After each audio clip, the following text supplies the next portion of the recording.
So is it time again to start betting on an end of the world situation? Very similar to what you actually would have done at the end of December, because everybody was talking about a recession. It was a consensus trade. It didn't happen. The markets rallied, that emotion cooled off.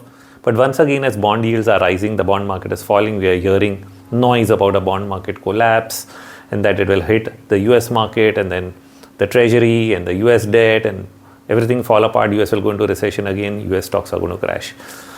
But if that's the talk of town, if every video is just about the same thing, is it really going to happen? The story of Jesse Livermore, The Reminiscences of a Stock Operator, talks about such stories where he took a big shot and then backed off last minute because it was a bet on the end of the world. As we know it, 1907, I think there was a situation where everybody was trapped on the long side. JP Morgan eventually bailed out all the banks and the short trade didn't really play out. He was lucky that he jumped out of that trade. Maybe somebody sounded him off, or maybe it was just his senses. So he says, don't bet on the end of the world situation.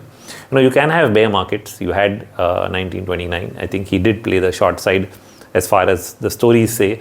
But right now, if you're really betting on the end of the world situation for the US, is it a bet really worth taking off? And you think if the Fed really knows that, yeah, this is what if I do, this is what everybody thinks I'll do, and this is what I've said I'll do, which means it's the end of the world, you're going to really pull that plug on his own country.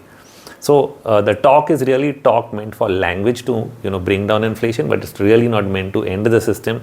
So it might not be a bet worth taking. If the market looks weak, fine, back off from the long trades. But I think I'm going to look at when this gravy train is really going to turn, when he's going to back off, and when things will start improving and bond yields will start falling for some reason, known or unknown. So that's the right side of the bet. The end of the world is really not a good story to be betting on. And that's what I should be backing off from.